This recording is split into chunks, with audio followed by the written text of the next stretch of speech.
여러분에게 교재를 나누어 드렸습니다. 오늘은 또 지난주의 것과는 또 좀 다른 교재들이죠. 사실 오늘은 조금 그 진도를 앞서 나갔어요. 무슨 말씀이냐 하면, 교재가 없는 분 있나요? 지금 혹시 교재가 없는 분이 있으시면 나누어 드리시고요. 이 신약과 구약 사이에는 약 한 400년 정도 되는 역사적 공백기가 있습니다. 그래서 이것을 중간기다 또는 중간사다 이렇게 이야기를 합니다. 근데 이 부분이요 절대 쉽지가 않아요. 그래서 이 쉽지 않은 부분들을 좀 우리가 잘 알아야 되겠습니다. 알려주시기도 하고 가르쳐 주시기도 하고. 여기 반주자 선생님도 좀 가져다 주시면, 교재 있어요? 네. 그래서 우리가 이 시간을 좀 공부하기 위해서 한 3시간 정도 좀 중간사에 대한 공부를 하려고 하는데요. 이 중간사가 왜 그렇게 중요하냐? 신약 성경과 아주 밀접한 관련이 되어져요. 그래서 이 신약 성경과 아주 밀접한 관련이 되면서 동시에 오늘 우리가 이 구약 전체적인 흐름 속에서 많은 것들을 배우게 됩니다. 그래서 여러분 신약과 구약의 중간사를 이 공부를 할 거예요. 다음 시간에 그냥 유인물로 좀 나누어 드리기를 원하기도 하는데요. 여러분 그냥 답변하실 수 있으면 좋고요. 이 수요 예배는 주로 우리가 성경 공부를 많이 하잖아요, 그죠? 평일날 저녁에 나오시는 이 성경 공부에서 나오시는 그 시간보다 이 수요 예배를 최대한 제가 활용해서 여러분들에게 성경 공부를 하시게 해드리고 있는데, 이스라엘의 역사 그러면 우리는 오해하는 게 있어요. 그러니까 세상 사람들은 이스라엘 역사라고 딱 이야기할 때에 우리가 알고 있는 이 팔레스타인, 팔레스타인 지역에, 근동 지역에 있는 이스라엘만 생각합니다. 근데 여러분 예수 믿는 사람들이 딱 기억해야 되는 게 있어요. 이스라엘 역사 그러면 어떻게 해야 되는가? 구원사, 구원의 역사. 다시 한번 여러분에게 질문하면 여러분 뭐라고 답을 해야 되는지 아시죠? 자, 이스라엘의 역사 그러면 무엇을 생각해야 된다고요? 네, 구원사. 하나님이 구원하시려는 구원의 역사. 그러니까 이스라엘 역사를 성경적으로 이야기할 때에는 이스라엘 역사는 반드시 하나님께서 구원의 역사를 펼치고 계십니다. 그 구원의 역사를 펼쳐가시는데 그 구원의 역사를 가르쳐서 이스라엘 역사다라고 이야기를 한다는 거예요. 물론 학적으로 순수 이스라엘 역사는 따로 구분합니다. 하지만 이스라엘 역사 그러면 이것은 구원의 역사를 가르치는 것이다. 그래서 오늘 여러분들에게 조금 정리를, 우리 앞에 부분을 좀 정리를 해야 되겠어요.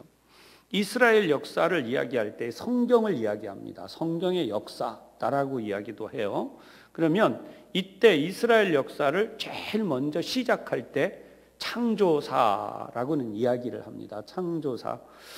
창조사를 원역사라고도 말해요. 근데 이 창조사라는 것은 왜 창조사라는 말을 쓰는가?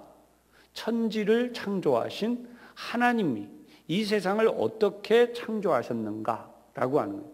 우주의 기원, 그리고 우리가 살고 있는 태양계를 비롯하여서 우리 지구, 이 세상, 이 지구의 기원이 나와요. 어떻게 하나님이 만드셨다. 근데 이 부분을요, 예를 들어서 지질학자 또는 고고학자들, 뭐 여러 가지 연구를 하는 사람들은 납득이 잘 되지 않는다 그래요.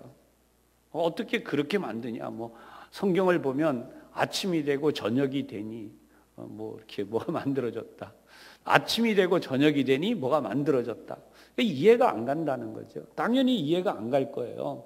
왜냐하면 그 사람들은 뭐 지금 지구의 나이가, 어떤 학자들은 제가 고등학교 다닐 때만 해도 뭐 40억 년 뭐 이렇게 지구의 나이 45억 년 이랬는데, 지금 다시 뭐 60억 년이 넘어간다, 뭐 70억 년 뭐 이런다. 뭐 지구 나이가 뭐 고무줄도 아니고요. 왜 그렇게 변하는가? 그 사람들은 발견되어지는 이 화석의 종류를 가지고 이 돌들이나 그 외에 또 우라늄 반감기라고 불리우는 그런 것을 가지고 이제 계산을 해보는 거예요. 뭐 그 계산을 가지고 지구가 이렇게 나이가 되었다, 그렇게 얘기를 하는 거죠. 그러나 성경에 쓰여진 내용들은 그런 어떤 시간적으로 흘러가는 그 부분들을 계산하기보다는 하나님께서 정확하게 어떤 방법으로 이 세상을 만드셨다라고 하는 것을 보여줘요. 그런데 그것을 또 인류 학자들 가운데에는 옛날 이야기니까 그다지 신용할 것이 못 된다, 이렇게 또 이야기하는 거죠. 그래서 초등학교 졸업할 때까지 주일학교에서 선생님들이 막 하나님이 세상을 이렇게 창조하셨어요 가르쳐 줄 때 아주 굉장히 열심히 배웠던 친구들이 중학교 들어가면 이제 서서히 생각이 바뀌는 거예요. 이 고학년, 초등학교 고학년 되면 머릿속에서 엄청난 갈등이 일어난대요. 학교를 가면 선생님은 이렇게 가르치고, 교회에 오면은 교회 선생님도 이렇게 가르치고, 그럼 뭘 배워야 되느냐. 이제 나중에 그걸 택하는 게 중학교쯤 되어서 이제 이렇게 택한다는 거죠. 시험 볼 때는 학교에서 배운 대로, 교회 나오면 교회 학교 선생님이 가르친 대로. 그러면 나중에 무슨 이야기를 하게 되느냐? 교회 거를 믿어야 될지 아니면 학교에서 가르친 것을 믿어야 될지 모르는데요. 이러다가 나중에 대학을 졸업하고 이렇게 되면 거의 대부분 목회자인 저 같은 이 목사들이나 또 성경을 좀 많이 알고 있는 분들에게 이 청년 대학생들이 질문을 제일 많이 하는 부분 중에 하나가 에덴 동산, 그 다음에 선악과의 문제, 그리고 천지 창조에 대한 이야기들, 이런 것을 엄청나게 질문을 하죠. 그러나 성경 속에서 우리에게 알려주시는 가장 중요한 것이 뭐냐면 하나님이 세상을 만드셨다는 거예요. 아멘이시죠? 세상을 하나님이 만드셨다. 근데 그 만드심의 과정이 어떠했다라고 하는 것을 바로 창조시대 또는 원역사라고 이야기합니다.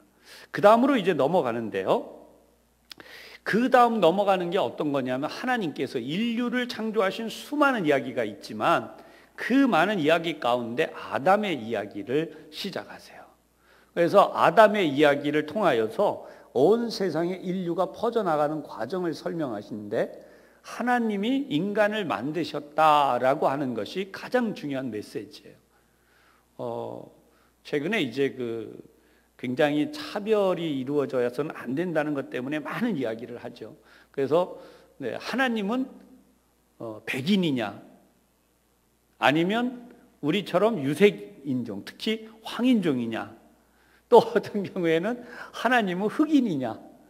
여러분, 하나님은 궁금하지 않으세요? 하나님은 어떤 색일까요? 하나님의 피부색은 노란색? 어떤 사람들이 그렇게 얘기했어요.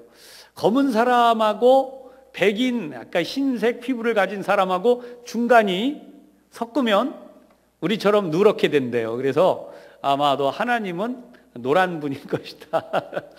황인종, 이렇게 이야기. 그건 농담스럽게 하는 이야기인데요. 잘 알 수 없죠.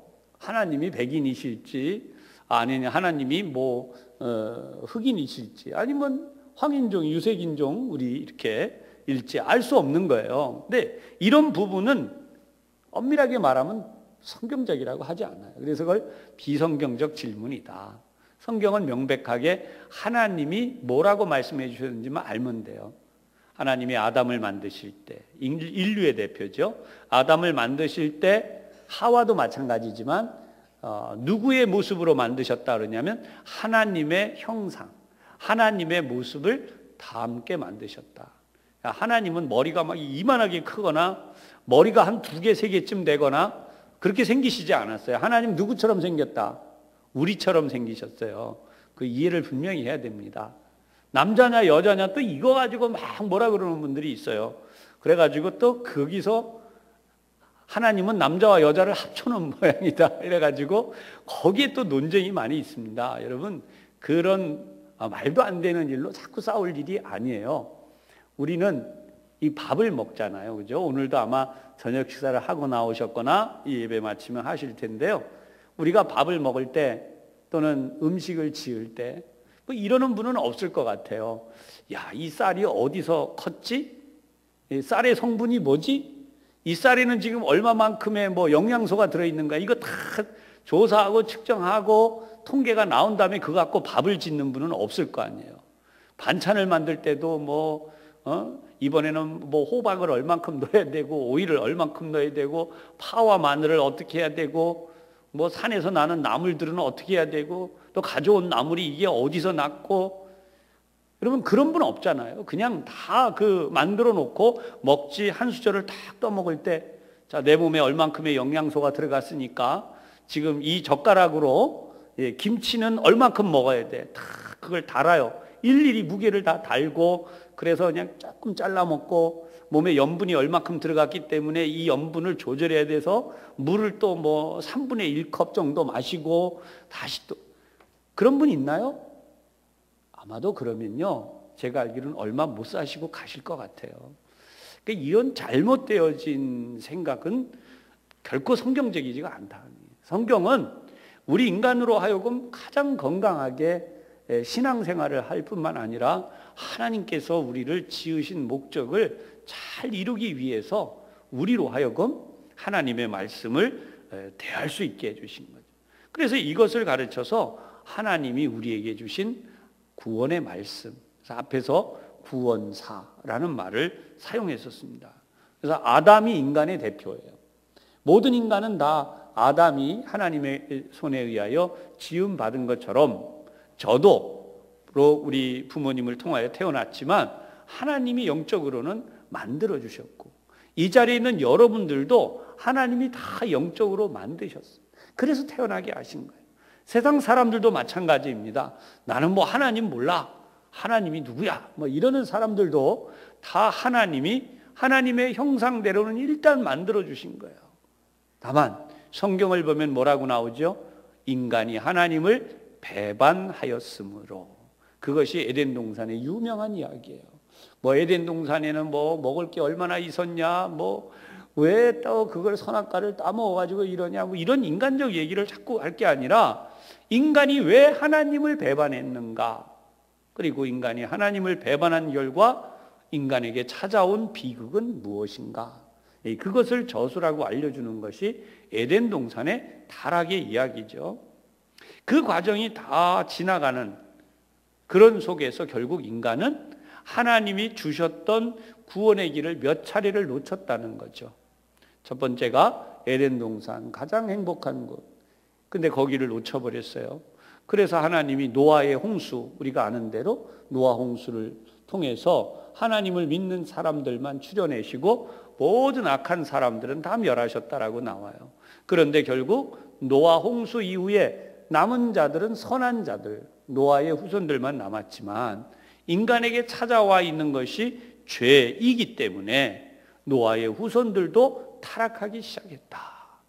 그래서 결국 하나님이 다시 또 기회를 주시고 새로운 인물을 선택하셨어요. 그게 누구죠? 그 유명한 아브라함이죠. 그래서 이 아브라함부터를 뭐라고 이야기를 하느냐? 족장시대라고 이야기합니다. 자, 머릿속에 넣어두셔도 좋고 아니면 써놓으셔도 좋아요. 드린 쪽지에. 족장시대, 그 족장은 아브라함으로부터 시작이 됩니다. 아브라함과 이삭과 야곱, 야곱으로 내려가면 야곱의 12아들이 나오죠. 그래서 이 야곱의 12아들이 바로 족장들이다라고 이야기를 합니다. 이런 족장들의 시대까지 이제 흘러가면서 성경은 서서히 연대를 측정할 수 있는 게 나와요. 성경에는 인물 추정을 하잖아요. 그죠? 인물 추정. 그래서 주님께서 오시기 전 약 한 2000년 전, 주님께서 오시기 전 약 한 2000년 전으로 거슬러 올라간 그때를 가르쳐서 이제 족장 시대가 이제 막 진행이 되고 있는 그런 시대로 표현을 합니다. 성경에 등장하는 연대기는요, 엄밀하게 말해서 그게 딱 맞다 이렇게는 말 못해요. 그 연대가. 그러나 거의 비슷하다라고. 그러면 여러분, 지금 우리가 살고 있는 시대가 2017년, 그리고 주님께서 오시기 전 약 한 2000년을 거슬러 올라간다 그러면 지금으로부터 한 4,000년 정도를 거슬러 올라가는 게 바로 아브라함 시대까지 올라가는 이야기다. 그 얘기예요. 그래서 아브라함 시대 어떤 경우에는 주님께서 오시기 전 2,600년 전이다 이렇게 하는 교재도 나오고 주님 주전 한 2,300년이다 그렇게 나옵니다. 그러면 이런 거 다 대충 따져보면 어떤 교재를 기준으로 선택하느냐에 따라서 연대가 달라져요.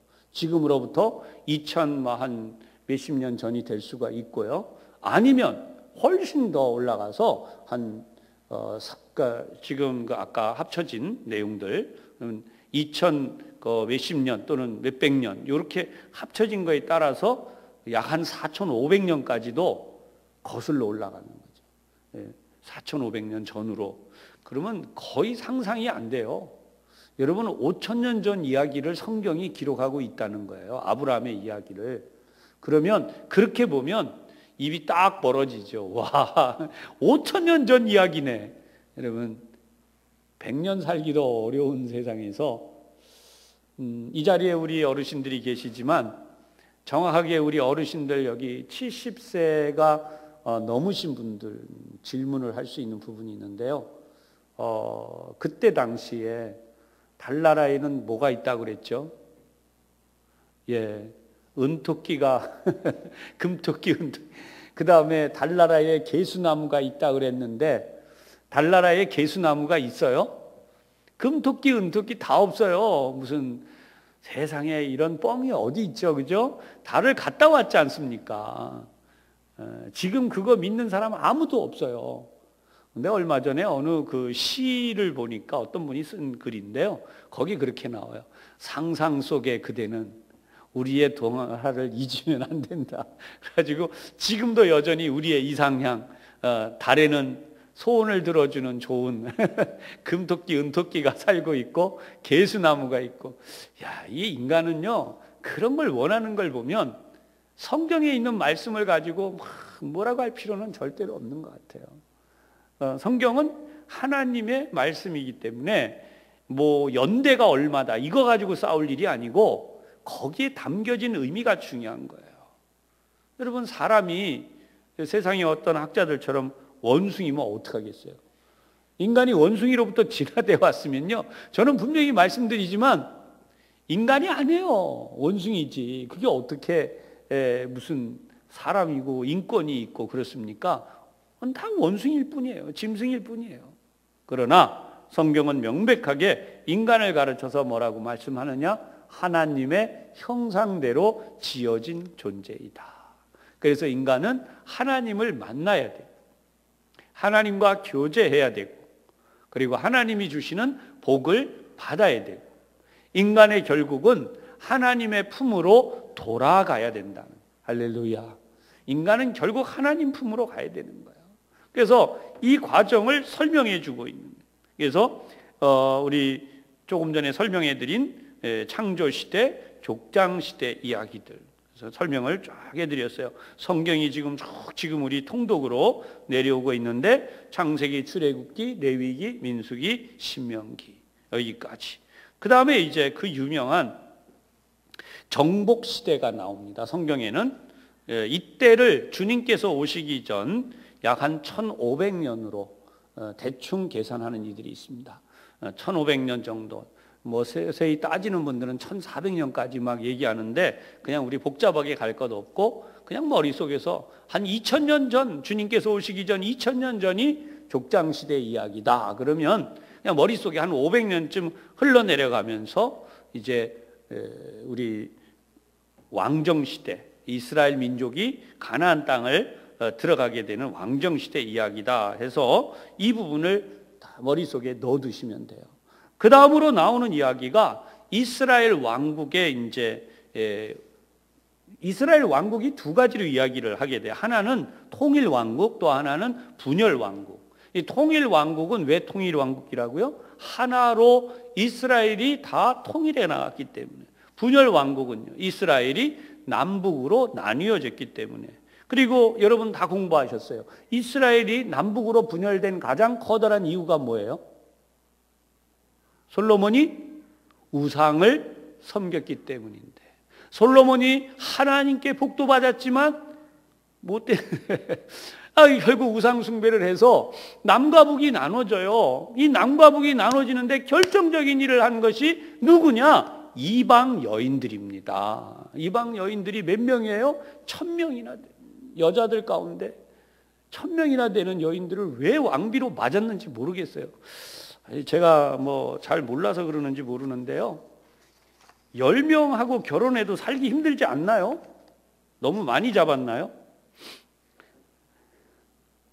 잘 모르겠습니다. 저는 한 사람하고만 살아봐가지고 한 3명하고 살아보면 시달려서 못 살 것 같아요.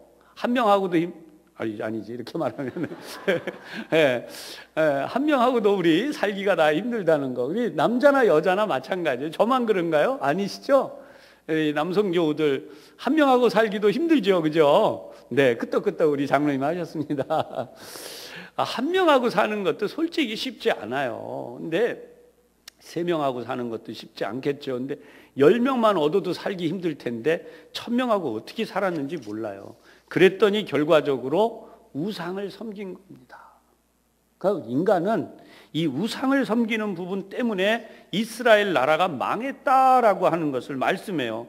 근데 세상 사람들은 이건 인정 안 하려고 하죠. 그러나 성경은 명백히 오늘 느헤미야 바벨론 포로로 끌려갔다가 되돌아온, 포로기 70년 후에 돌아온 그때 당시에 총리이기도 하고 그 다음에 성경을 가르치기도 하고 또 나라를 재건하는 그런 일을 하기도 하는 바로 느헤미야, 이 위대한 느헤미야 총리가 남긴 글이 바로 여기 있는 거예요. 남긴 느헤미야가 오늘 우리 느헤미야 13장에 보니까 13장 23절이야 오늘 우리 교독을 했잖아요. 그런데 여기에도 그 이야기가 나와요. 26절에 옛적에 이스라엘 왕 솔로몬이 이 일로 범죄하지 아니하였느냐 이렇게 나와요.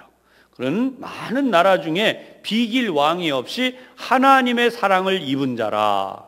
이 정도로 위대한 왕이 됐다는 거죠. 하나님이 그를 왕으로 삼아 온 이스라엘을 다스리게 하셨으나 어떻게 됐다고요? 이방 여인이 그를 범죄하게 하였나니. 그래서 이때 당시에 정말 어려운 일을 느헤미야가 했는데 그게 뭐냐면요, 피부찌로 이방 여인들이 들어와 살았어요. 며느리가 되고 딸을 보내기도 하고 사위들을 데려오기도 하고 하여튼 그런 식으로 하면서 자녀들을 낳아 기르고 이게 얼마나 많은 세월이 갔는지 모릅니다. 아까도 앞에서 말씀드린 것처럼 바벨론 포로기만 계산해도 70년이에요. 그러니까 70년을 그러고 살았어요. 그런데 이때 다시 뭘 했느냐? 이제부터는 유대인들끼리만 결혼한다. 왜? 하나님만을 섬기는 이 혈통을 다시 세우기 위해서. 그러니 이제부터 이방 여인을 아내로 취한 이들은, 또는 며느리로 데려온 이들, 또 사위들도 마찬가지예요. 다 보내라 그랬어요. 다 가능할 것 같으세요? 여러분, 이거 절대 어려운 겁니다. 제가 이 성경 강의를 여러분에게 말씀드리면서 몇 번째 말씀을 드리지만은 우리 사회 속에서 지금 이제 경제 문제를 얘기하지 않을 수가 없어요. 한국말에 그런 거 있잖아요. 어르신들이 저에게 하신 말씀인데 여러분들도 기억을 하실 것 같은데요. 가난한 것은, 가난은 나라님도 어떻게 하지 못한다. 예. 옛날에 이 왕들을 가르친 거잖아요. 이 나라가 가난해지는 것은 왕도 어떻게 할 수 없다. 그런데 여러분, 경제 발전이 얼마나 어려운지 아시죠? 그러니까 지금 전 세계 역사를 보면 그리스를 비롯해서 여러분 그 유명한 브라질, 유럽의 나라들 다 마찬가지예요. 얼마나 힘듭니까? 남미의 국가들, 또 아시아의 국가들 가운데에도 그렇고요. 이게 지금 세계를 들여다보고 있으면, 세계 역사를 가만히 보고 있으면 전부 경제 흐름에 연관이 되어 있습니다. 정치와 경제가 같이 가요. 그 다음에 거기에 현대사회에 오면은 이 문화, 문명이라고 하는 것이 같이 흘러갑니다. 그래서 이것 때문에 세계 경제가 움직이고 있고 그것이 정치가 되고 이게 혼동이 오는 거예요. 뭐가 정치인지, 이게 뭐가 문화인지, 뭐가 경제 활동인지. 여러분, 그런 속에서 오고 있지만 어느 나라를 부강하게 부유하게 만든다는 그 자체가 우리의 힘에 있지 않아요. 그만큼 어려운 것처럼 느헤미야가 한 나라를 완전히 개혁을 해서 하나님만 믿는 나라로 다시 세운다는 건요, 상상할 수 없는 일입니다. 그런데 그 일을 느헤미야가 해내요. 뭐 어느 드라마처럼 그 어려운 것을 해내지 말입니다. 뭐 이렇게 얘기 나오는데 진짜로 그 어려운 것을 해냅니다. 여러분, 성경은 하나님이 주시는 말씀으로서 오늘도 우리가 이러한 부분들을 생각하게 만드는 거죠. 그래서 여러분들에게 지금 드린 쪽지에 이제 드린 순서지에 어떤 얘기가 나오냐면 성경의 마지막 부분이라고는 말라기 그리고 마태복음 사이에 무슨 일이 있었던 것이냐. 그래서 여러분들에게 이렇게 인쇄를 해서 나눠드렸어요. 이것은 어느 분이 쓰신 교재에서 제가 뽑아낸 겁니다. 그래서 여기 보면 신구약 중간사를 통해서 하나님이 일하시는 모습을 우리가 만날 수 있다라고 하는 거예요. 하나님은 이미 다 말씀을 하셨기 때문에 더 이상 선지자를 보내시지 않았어요. 말라기 이후에. 그래서 이 기간 동안을 뭐라고 이야기한다고요? 중간기. 그리고 이 중간기를 역사적으로는 중간사. 그리고 이 기간은 무려 400년이라는 엄청난 시간이 여기에 담겨져 있다는 거예요. 그러니까 여러분, 이 아까 말씀드린 이스라엘 왕국이 이 남북 왕국에서 분열 왕국으로 흘러가는 그 연대도 거의 400년에 해당하거든요. 그러니까 왕정시대 이야기만큼이나 이 중간기의 이야기가 대단한 겁니다. 그래서 중간사는 언제부터 시작이 된다라고 보냐면 힌트. 중간사는 우리가 쓰고 있는 연대기에서 얼마만큼 거슬러 올라가면 될까요? 힌트를 드렸어요. 중간사는요, 서기 영년이 어디에서 시작되는 거예요? 예수님이 오신 이후부터. 아멘. 예수님이 오신 때부터 영년으로. 근데 정확히 영년은 아니래요. 학자들이 예수님의 출생연도를 몰라서 그냥 그때를 영년으로 대략 잡아서 그런데 아무튼 예수님의 정확한 연대는 몰라요. 그러나 성경을 보면 예수님의 연대와 관계없이 하나님이 인류에게 새로운 역사를 예수님의 탄생 이후에 시작하게 하셨어요. 그래서 이 중간기의 역사는 예수님이 오시기 전 400년을 거슬러 올라가서 그래서 시작이 되는 거예요. 주전 400년. 그래서 앞으로 말라기는 언제 쓰여졌다? 주전 400년 이전에 쓰여지고 끝났다. 그때로부터 400년 동안은 성경에 아무것도 우리 기록되어서 들어온 것이 없다. 물론 이 외경이라는 성경이 있어요. 외경. 그건 성경이라고 하진 않아요. 그런데 그 외경들은요, 중간기에 좀 만들어진 것들도 있습니다. 어찌됐든 우리가 알아야 되는 것은 이 400년 동안은 공백기다. 그래서 이 400년 공백기에 대한 공부를 꾸준히 하느냐 아니면 이것을 잘 못했느냐에 따라서 신약 성경을 잘 이해하느냐 못 이해하느냐가 결정이 돼요. 또 이 중간기를 잘못 이해하면 이단이 되기도 합니다. 그리고 이 중간기의 역사를 잘 알면요, 사실은요, 이 중고등학생들 그리고 청년들이 이 중간기 역사를 잘 알아야 돼요. 왜냐하면 이 중간기 역사는요, 아까 말씀드린 앞에 그 아브라함의 이야기 때처럼 아브라함이 몇 년도에 태어났느냐 이러면 이렇게 막 머리를 이렇게 하면서 한 2500년 주님께서 오시기 전 2500년 전이면 지금부터 한 4500년 전쯤이죠. 이렇게 머릿속에 넣어두라고 가르쳐 드렸는데 사실은 학자들에 따라서 거기에서 뭐 5, 600년이 왔다 갔다 해요. 그러니까 이게 아주 좀 어려운 겁니다. 그러니까 그런 부분을 생각하지 말고 중간기로 딱 들어오면 어떻게 되는가? 거의 연대가 맞아 들어가요. 그래서 그만큼 정확하고 자료들도 명확하게 있습니다. 성경에는 그 부분이 생략이 돼요. 그래서 오늘 여러분들에게 이 400년, 그래서 400년 동안에 그러면 하나님은 어떻게 하셨나? 400년 이 기간 동안에 이스라엘 민족에게는 선지자를 통하여 말씀을 하시진 않았지만 어떻게 했느냐? 이스라엘 민족을 버리시지 않았다. 그래서 하나님의 말씀이 그들과 함께 있다. 그러니까 말라기라는 성경과 그 위전 부분을 쭉 연결해 가면 여러분 자동차가 운전을 해 가는데 기름이 똑 떨어졌어요. 예를 들어서 기름이 똑 떨어지면 그 자리에 탁 서는 게 아니에요. 달려가던 힘이 있기 때문에 어떻게 해요? 일정하게 그냥 쭉 가게 되죠. 그죠? 어느 정도 가다 힘이 빠지면 서게 되는 거예요. 마찬가지로 이 역사도 하나님의 가르치심을 받았던 이스라엘 민족이 그동안 하나님께서 말씀하시던 그 방향을 향해서 그냥 어느 정도 쭉 가고 있습니다. 그러다가 그 힘이 어느 정도 빠지고 끝날 무렵에 누가 오시죠?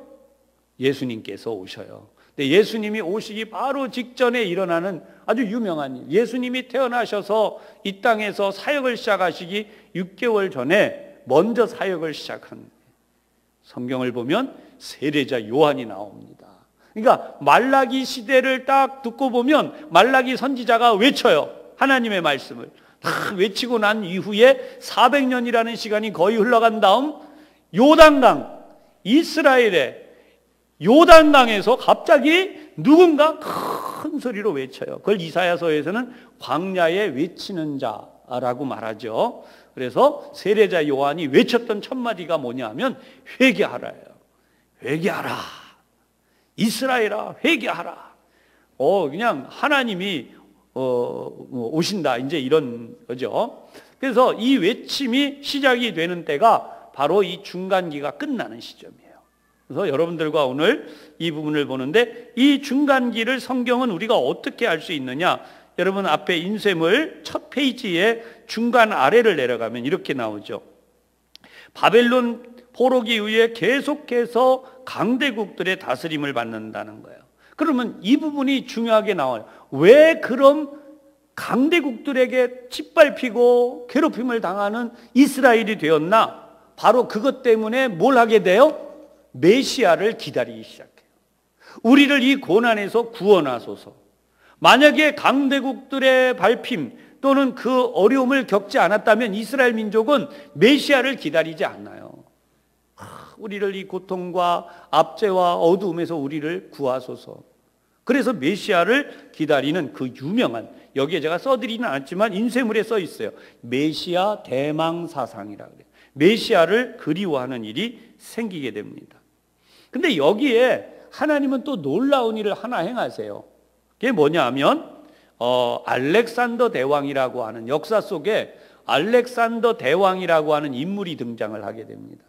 그러니까 그냥 세계사를 훑어보면 알렉산더 왕이 태어났는데 뭐 전설에 의하면 거기 뭐 밧줄이 막 묶여 있는 마차 거기 묶여 있는 그것을 끊는 자는 왕이 된다는 뭐 전설이 있다. 그러면 뭐 그걸 잘랐으니까 그는 위대한 왕이 됐다고. 여러분 그건 세상적으로 이렇게 풀어가는 거고, 성경에서는요 어떻게 하느냐?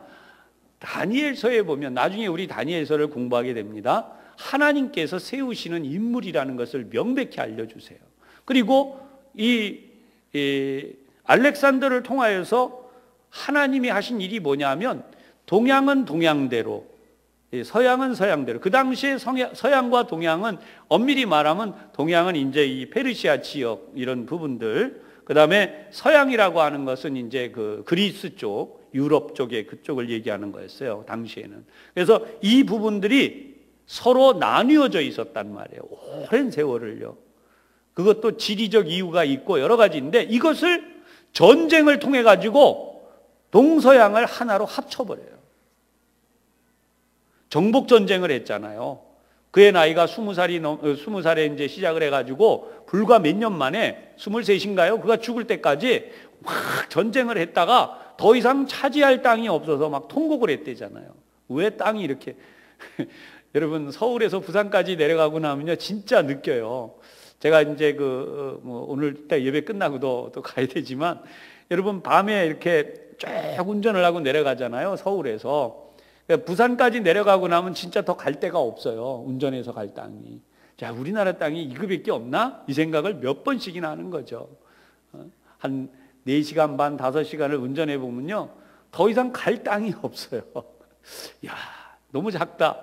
근데 알렉산더 대왕은 이 엄청난 땅을 다 차지하고서 한다는 말이 더 정복할 땅이 없어서 그랬다는 유명한 이야기를 남겼는데, 하나님은 그럼 이 일을 통해서 뭘 하셨나?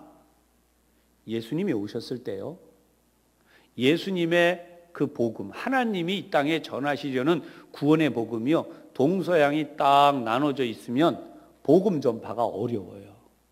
근데 이 전쟁을 통해서 동서양의 사람들이 하나가 되게 만드셨어요. 생각도 비슷해지고, 그 다음에 이 문화적 공유 기반이 같아져요. 그래서 하나님의 복음이 딱 전해지는 순간 동양에서 서양까지 그냥 일사천리로 건너갈 수 있게. 그래서 신약성경 사도행전에 보게 되면 바울 사도가 마게도냐 사람이 와서 우리를 도우라, 그러나 하나님이 환상을 보여주시고 복음을 전하러 넘어가잖아요. 그때 빌립보 교회가 세워지게 되고, 그래서 유럽 지역에, 그게 유럽이 정확히 말하면 서양이에요. 유럽 지역에 첫 번째 교회가 세워지는데, 이런 흐름이 가능했던, 바울이 그렇게 할 수 있었던, 가능했던 가장 기초적인 사건이 뭐였냐? 바로 이 알렉산더 대왕이 전쟁을 통해서 정복해버린 사건입니다. 그래서 언어가 하나가 되고 통하기 시작해요. 생각이 공유가 돼요. 동서양의 사람들을 혼인을 통해서 또 하나가 되게 만드는 일을 합니다. 그래서 알렉산더가 했던 일은 뭐냐? 바로 이런 일을 하게 했는데, 성경사적으로는 가장 중요한 일이 있어요. 그게 뭐냐? 히브리 말, 모국어를 잃어버린 유대인들이 성경을 읽을 수가 없어요. 그런데 이 사람들을 위한 성경을 만듭니다. 그게 바로 70인 번역이라고 하는 70인역으로 만들어진 성경책이에요. 근데 이 성경책을 만들 수 있게 하기 위해서 헬라어가 가장 기본으로 쓰이게 된 것이 바로 알렉산더 대왕의 공로예요. 헬라어는 원래 그리스어예요. 근데 그리스어를, 서양에 쓰던 그리스어를 동양에까지 막 끌고 가서 저 끝에 있는 애굽하고도 알렉산드리아라고 하는 지역이 있어요. 거기에까지 가서 이 언어를 하나로 쓰게 만드는 거예요. 여러분, 성경을 보면 이렇게 하나님이 하신 일로, 구원의 역사로 우리가 다시 보게 되는 것이 구원사다, 그렇게 얘기하는 구원의 관점. 그냥 뭐 누가 왕이 일어났다, 전쟁했다, 싸웠다, 죽었다, 그런 얘기 안 해요. 어떤 나라가 뭐 정복을 해서 뭐 얼마나 나라가 커졌다, 그거는 하나님 앞에 그렇게 중요한 일이 아니라고 봐요. 정말 하나님이 중요하게 보시는 것은 구원의 메시지를 땅끝까지, 어느 나라에 살고 있든지 그 나라 사람들이 언어로, 그래서 세계 공통어가 헬라어가 된 거예요. 알렉산더 대왕 때문에. 그리고 70인역이라고 하는 성경이, 이것도 우연이 아니라 애굽에 흩어져서 피난 가서 70년 동안 바벨론의 포로로 사는 동안 막 도망간 사람들이 애굽에 일부 도망가 살았어요. 알렉산드리아라고는 살기 좋은 동네. 그런데 거기가 있던 사람들이 70년이 지나고 다시 세월이 가니까 다 히브리 말을 잊어버렸어요. 그리고 나니까 어떻게 됐는가? 바로 이 70인역이라는 성경을 다시 번역했어요. 히브리 말로 번역해서 쓰게 됐는데, 그것이 전 세계 사람들에게 퍼지는, 이 성경이 퍼져나갈 수 있는 가장 기초로 만들어지게 되었다. 우리 뭐 미국에 이민 간 한국 사람, 미국 이민 2.5세? 이런 얘기 하죠. 2대가 지나가고 다시 뭐 5대가 지나갔는데 한국어를 잊어버려서 말이 잘 안 되는, 그죠? 3대가 되면 거의 말을 못 한다잖아요. 다 그런 건 아니지만, 마찬가지로 이 알렉산드리아 지역뿐 아니라 세계에 흩어져 있는 디아스포라라고 불러요. 유대인들이 흩어졌는데, 이들이 성경을 읽고 싶어도 모국어를 잊어버려서 성경을 못 읽게 됩니다. 그래서 여러분, 이 엄청난 역사적 일이 성경에는 담겨져 있다. 그래서 여러분, 성경에 나와 있는 예수님이 오신 중요한 사건들이 바로 여기 설명되어지는 포로 귀환, 예루살렘 성전 재건, 이 당시를 페르시아 통치 시대라고 불러요. 그래서 고레스라는 왕부터 다리오라는 왕까지, 그 다음에 뒷장으로 넘어가시면 2장에 역사 속에 드러나는 하나님의 뜻, 그래서 헬라 통치, 조금 전에 제가 다 설명해 드렸어요. 동서양 융합, 그리고 헬레니즘이라고 불리우는 그리스 로마 신화를 비롯한 이런 사상들이, 근데 헬레니즘 나중에 기회가 될 때 다시 설명할 거예요. 굉장히 아름다운 부분이 많습니다. 이방적 요소가 있어서 반성경적인 부분도 있지만 굉장히 아름다운 부분도 많이 있어요. 다음에 3장으로 넘어가면 민족을 구원할 메시아를 기다리다 그랬는데 이 어떤 분이 쓰신 교재라 그랬습니다. 그 책이에요. 책을 제가 이제 이렇게 앞부분을 여러분들에게 소개하고 있는 거예요. 그다음에 헬라 통치라고 하는데 이제 히브리 사상이 세계에 전파된, 아까는 그리스 사상, 헬레니즘이죠. 이게 이쪽으로 전파됐다면 이번에는 반대로 이 이스라엘 사상, 헤브라이즘이라고 해요. 히브리 사상이 세계에 전파되는 일을 하게 돼요. 그것이 바로 프톨레마이오스 왕조라고 하는데 알렉산더 대왕 밑에 4명의 장군이 있습니다. 그 4명의 장관 가운데 한 사람이 세운 왕조의 이름이 프톨레마이오스 왕조예요. 제가 나중에 이것은 자세히 여러분들과 또 나눌 거기 때문에요. 그 다음에 셀레코스 왕조가 있어요. 근데 여기도 그 4명의 장군 가운데 한 명이 세운 왕조입니다. 쉽게 말하면 알렉산더 대왕이 정복했던 나라가 알렉산더 대왕이 그 23살인가요? 그 젊은 나이에 죽잖아요. 그리고 나니까 25인가요? 저도 정확히 기억이 안 납니다. 근데 어쨌든 그 나이에 죽었어요. 죽고 나니까 그 밑에 있던 장군 넷이 땅을 나누어 가집니다. 엄청난 땅을. 거기 중에 이제 이스라엘이 또 들어가게 되죠. 그래서 이 고통을 받고 있는데 4장으로 넘어가서 독립전쟁, 이스라엘도 독립전쟁을 했어요. 왜냐하면 계속해서 이방 나라들이 다스리기 때문에 이때 당시에 유명한 제사장 가문이 나와요. 성경에는 나오지 않습니다. 이 중간 때 마카비 가문이라고 그래서 유명한 유다스 마카베우스라고 하는 그런 이름으로 이제 이 유다의 형제들, 삼형제가 있는데 이들이 전부 다 거의 형제가 다 전사하고 그다음에 세 번째 형제가 이제 마지막 차지하지만 너무나 이 어려운 고통의 시간들을 보내게 돼요. 그래서 여기 지금 보면 마타디아스, 나중에 자세히 알 거기 때문에 기본 이름입니다. 마타디아스라고 하는 이 아버지가 이제 아들의 세대에서 이어져 가는 게 이제 마카비우스예요. 그 다음에 그 후손으로 이 왕조, 이스라엘 왕조가 시작이 됩니다. 드디어 우리나라도 조선 말기에 고종 다음에 순종 이렇게 시작하죠. 대한제국 때. 여기도 요한 힐카누스 1세 이렇게. 그러니까 헤롯 왕이 들어오기 전에 이방 나라의 이두메라고 하는 가문의 그 헤롯의 왕이 들어오기 전에 이 왕조가 들어서요. 그래서 이것을 힐카누스 1세, 그 다음에 아리스토블루 이런 인물들이 쭉 내려오는데 이상하게 헬레니즘의 영향을 받으니까요. 여러분 여기도 보시면 아시지만 무슨 알렉산드라 뭐 이런 이름을 쓰기 시작해요. 그러니까 원래 이게 문화가 들어오면 이름이 바뀌어요. 창씨 계명이 자연스럽게 이루어진다고. 그래서 결국은 이 복잡하고 어려운 환경들이 막 엎치락 뒤치락 하는 가운데 예수님이 왜 예루살렘에 탄생하실 수 없었나 하는 이유도 여기에 설명이 돼요. 예수님이 예루살렘에 탄생하시지 않고 유대 베들레헴에, 그것도 목수의 아들, 진짜 아들은 아니에요. 목수의 아들로 그렇게 호적에 등록이 되도록 예수님이 탄생하신 이유가 여기에 나오게 됩니다. 그래서 여러분 로마의 통치 아래 예수님이 탄생하셨는데 여기 더 중요한 게 있어요. 만약 예수님이 로마의 통치 아래 탄생하지 않으셨다면, 거꾸로 뒤집으면 이 말을 할 수 있어요. 로마의 철저하고도 세세한 기록이 없었다면 예수님의 탄생은 뭐가 돼요? 신화가 되고 말아요. 이게 중요한 거예요. 이스라엘 사람들에게 이게 이스라엘 사람들만의 역사가 돼버리는 거예요. 그러나 로마의 통치가 있고 로마의 황제가 천하는 다 호적을 해라. 가이사 황제가 명령을 내렸다고 누가복음에 나옵니다. 그러니까 이런 것이 배경이 되어서 예수님이 탄생하신 역사적 배경이 세계 역사 속에 분명하게 수록이 되고 남습니다.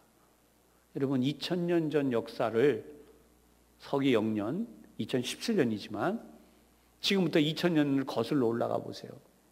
여러분 집안에 2000년 전 집안이 할머니 할아버지 이름 기억하시는 분이 있을까요? 2000년 거슬러 올라가서 불가능해요. 우리 없어요. 그러니까 그런 것을 보면 성경이 얼마나 대단한 기록인지를 아셔야 돼요.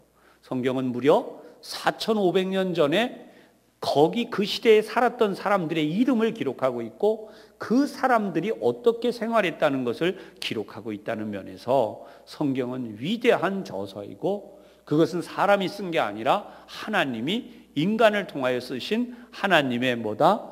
구원사다. 그래서 여러분들이 오늘 신구약 중간사를 공부하기 위한 첫 번째 단계로 저와 여러분이 이만큼을 공부했습니다. 다음 수요일에 우리가 더 깊이 있는 내용을 가지고 함께 공부할 수 있도록 하겠고요. 하나님께서 주시는 여러분들이 이 시대를 살아가는 사명을 정말 새롭게 깨닫는 수요일들이 되기를 주님의 이름으로 부탁하고 축복합니다. 기도하겠습니다. 자비로우신 하나님, 거대한 침묵 400년이라는 시간이 흐르고 나서야 하나님이 처음으로 회개하라라고 명령하시면서 이스라엘 사람, 하나님의 사람들로 일으켜 부르셨던 사실을 저희들이 보았습니다. 무너진 세상, 무너져가는 세계 속에서 우리 하나님을 정말 다시 한번 아는 귀한 시간이 되어지기를 원합니다. 성령 하나님, 하나님께서 저희들을 택하시고 부르시고 지금도 세우시는 이 귀한 역사를 온전히 체험하는 저희와 저희의 후손들이 되게 하여 주옵소서. 예수님 이름으로 기도하옵나이다. 아멘.